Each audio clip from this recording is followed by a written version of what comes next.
প্রধান নির্বাচন কমিশন থেকে শুরু করে যারা আছেন অনতিবিলম্বে পদত্যাগ করেন, অনতিবিলম্বে পদত্যাগ করেন, নাইলে নির্বাচন কমিশন ঘেরাও করে তাদেরকে পদত্যাগে বাধ্য করতে হবে।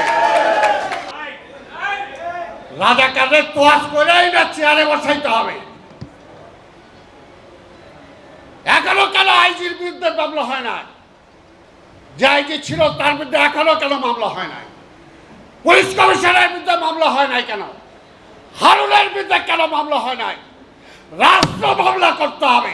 শেখ হাসিনা আল্লাহর বিরুদ্ধে ষড়যন্ত্র করছে, জনগণের বিরুদ্ধে ষড়যন্ত্র করছে। ঢাকা সিটি কর্পোরেশন সহ যত কর্পোরেশন আছে, উপজেলা আছে, তারপরে ইউনিয়ন পরিষদ আছে, যেমনিভাবে পার্লামেন্ট এক সিগনেচারে ভাঙছেন, ঠিক একই সিগনেচারে একই আদেশে সবগুলোকে ভাঙা দিতে হবে।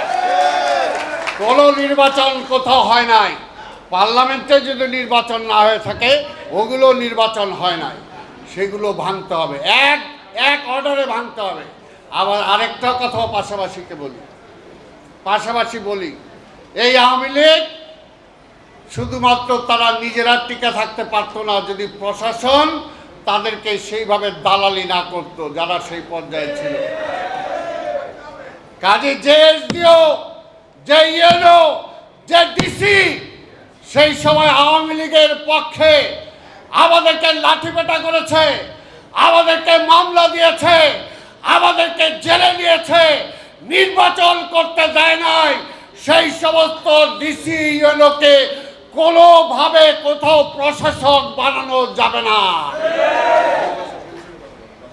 সত্যি কথা, তাদের যদি বানান, ওই যে শেখ হাসিনা এখনো টেলিফোন বয়ে দিছে, টেলিফোন করবে।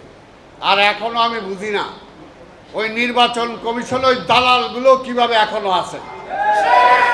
অনতিবিলম্বে নির্বাচন কমিশন একটি স্বাধীন প্রতিষ্ঠান, আমরা জানি আসলে তো স্বাধীন না।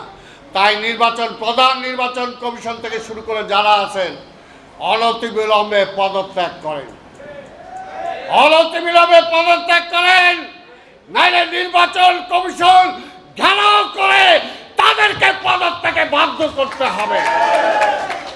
দালালি করছেন, দালালি করে আওয়ামী লীগের হাসিনা যে নাম দিয়ে দিছে তাদেরকে নির্বাচিত ঘোষণা করছেন।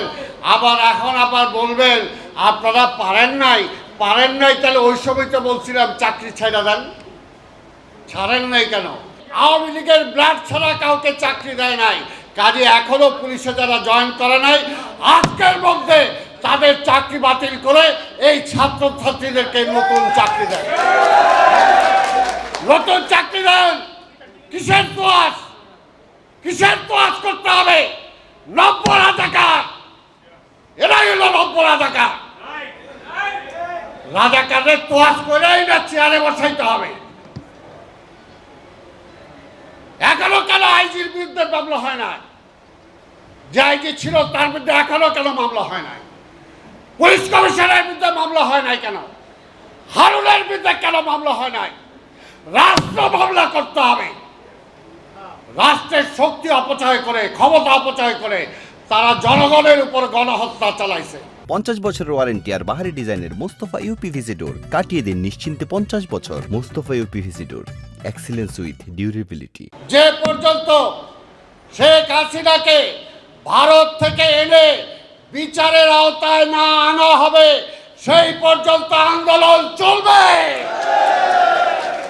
এবং তাদের দোষররা যে পর্যন্ত গ্রেপ্তার না হবে সেই পর্যন্ত রাজপথে থাকতে হবে। ষড়যন্ত্র করে কোনো লাভ নাই। জনগণের বিরুদ্ধে ষড়যন্ত্র করে কেউ জিততে পারে না, কেউ পারে নাই। ওই আল্লাহর বিরুদ্ধে ষড়যন্ত্র করে কেউ জিততে পারে নাই। শেখ হাসিনা আল্লাহর বিরুদ্ধেও ষড়যন্ত্র করছে, জনগণের বিরুদ্ধে ষড়যন্ত্র করছে। এই জন্য আল্লাহ তারা দেখায় দিছে।